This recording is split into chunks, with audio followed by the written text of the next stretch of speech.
Oxford Bookworms. Starter. The Girl with Red Hair. By Christine Lindop. Published and copyright Oxford University Press 2009. Read by Wayne Forrester.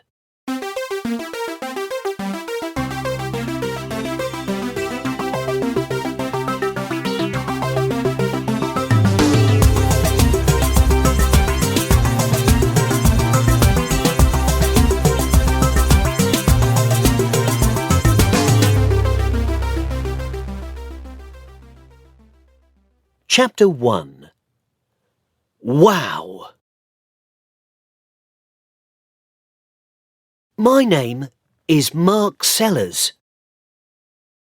I'm 22 years old and I work in security in Mason's store.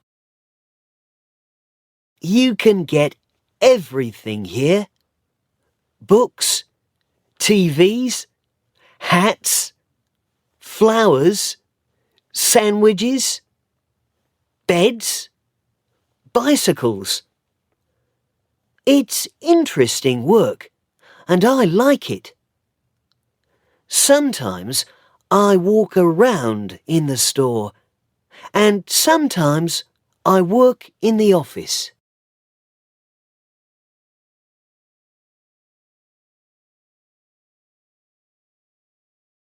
Leon and Shami work in security too.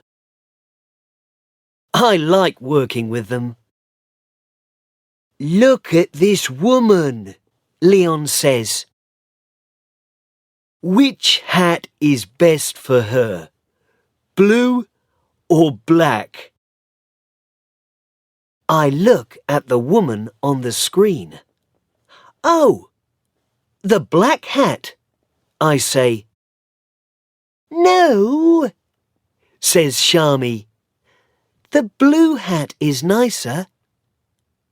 We watch and wait. In the end, the woman takes the blue hat. Hooray! Says Shami. You two know nothing about hats. Yes, it's interesting work. Today, I'm watching the screens. I'm looking at a man with a big bag. He's got a clock in his hand. He looks around slowly. Now he's got a clock in his bag. The man walks to the door. I talk on my radio. Shami walks quietly behind the man.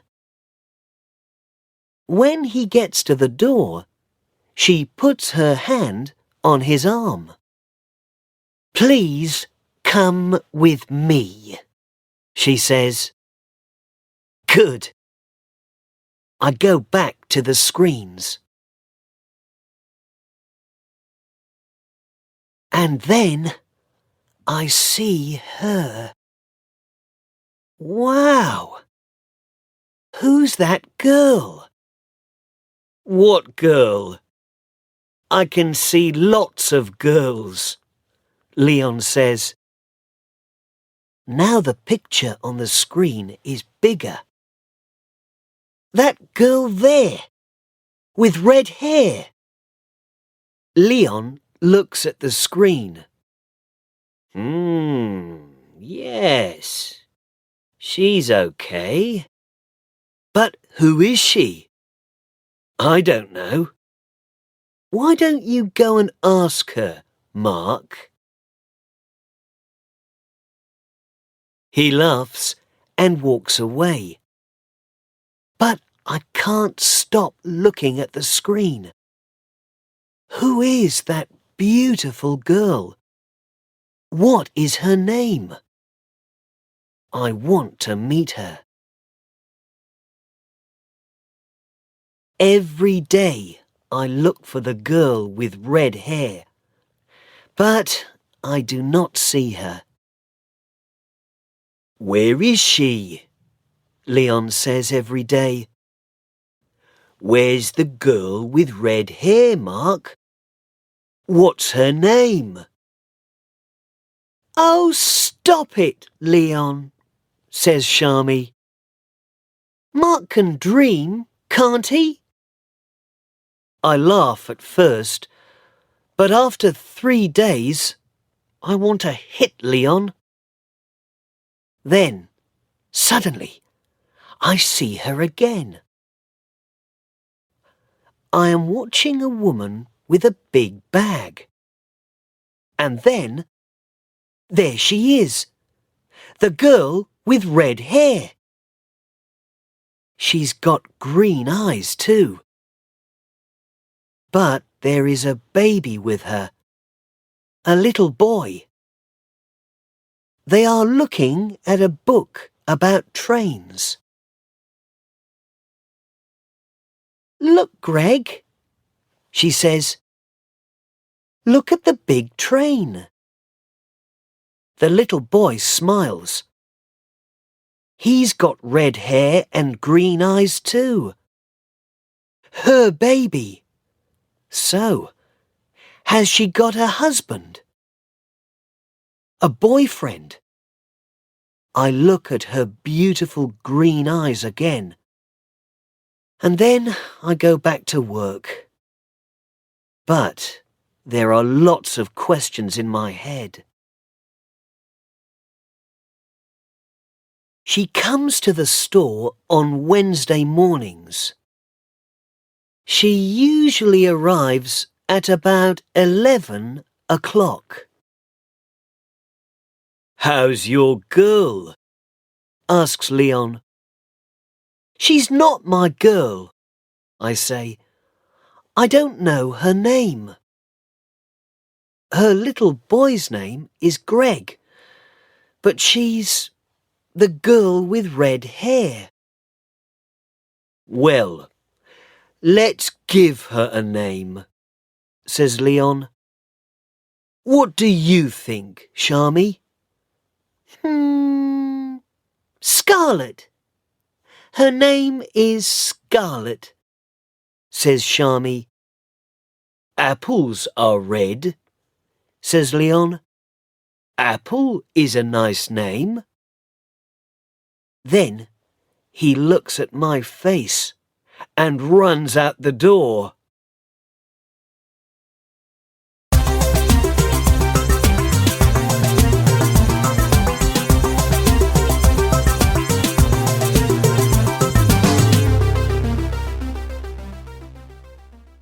Chapter 2. Boo-hoo. Next Wednesday, I am in the store when the girl with red hair comes in with Greg. She stops and looks at a picture.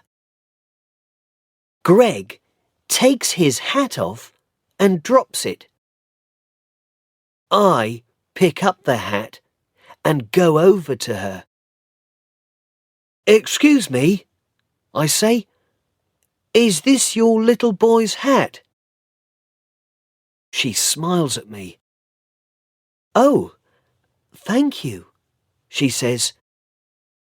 Greg, look, it's your hat. Greg laughs. She puts out her hand and takes the hat from me.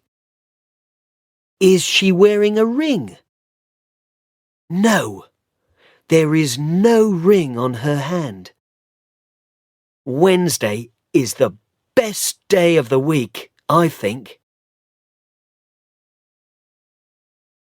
10 minutes later, I am near the flowers when Leon speaks to me on my radio.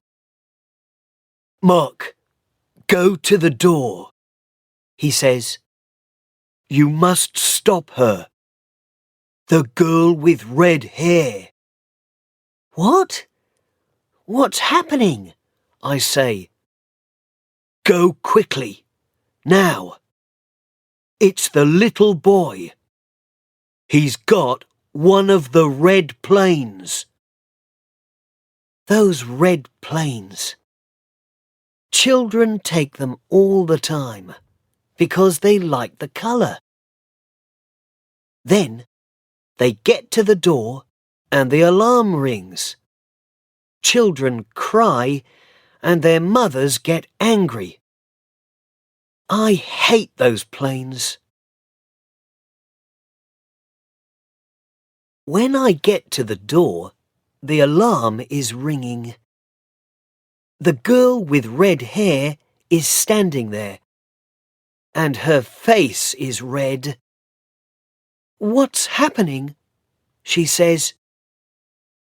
"Please come back into the store for a minute," I say. We go back into the store, and the alarm stops. This young man has got the answer, I think.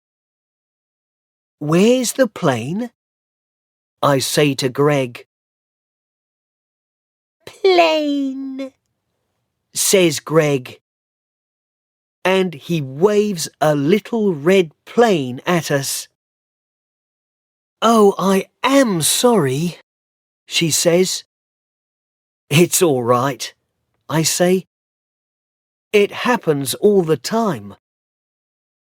Can I have the plane?" "Good boy." "Thank you very much," says the girl with red hair. But the alarm is ringing again. I must go. I walk into the office upstairs. Shami is watching the screens. She stops and looks at my face. She says nothing, but she smiles. Then she goes back to work. I look at the screens too, but I am dreaming. I'm happy. I'm really happy. But how can I meet her again? I think about this for the next 6 days. But I can't find any answers. Then it's Wednesday again. I'm sitting in the office watching the screens. 10 o'clock comes and goes. Then 11 o'clock. I can't see her. I look on every screen in the store. In the end, I see her near the door. She's looking at her watch and talking to Greg. Is she waiting for somebody? Perhaps she's meeting somebody. Perhaps she's late. Perhaps her mother is coming. Perhaps... But now she's waving at somebody. A good-looking man in a black jacket walks up to the girl with red hair and kisses her. Greg laughs, and the man picks him up and kisses him too. Is he the baby's father? Of course he is. Anybody can see that. I don't want to look. But I can't take my eyes away from the screen. Then they all go down the road, away from the store. I look around the room. Leon and Shami are in the store, and the room is very quiet. It feels cold. Then Leon and Shami come in. "Now that's not a happy face," Shami says. "What's the matter?" I tell them. I tell them about the girl with red hair, and Greg, and the good-looking man, and the kiss. Leon looks at my face and thinks for a minute. "Look, Mark," he says, "it's a dream, that's all. You see a nice girl, you think about her, you talk to her, and one day her boyfriend arrives. Boo-hoo! You stop dreaming. But there are always more girls." "Yes, but," I say, and then I stop. "But they're not the girl with red hair, right?" says Leon. "But she's got a boyfriend. You need a different girl, Mark. A girl without a boyfriend. Why don't you come out with us tonight? We're going to Ocean Blue. It's a wonderful club, and there are lots of nice girls there." I don't really want to go, but I don't want to stay at home and do nothing. "Okay then," I say. "Good man," says Leon. "See you there at 9.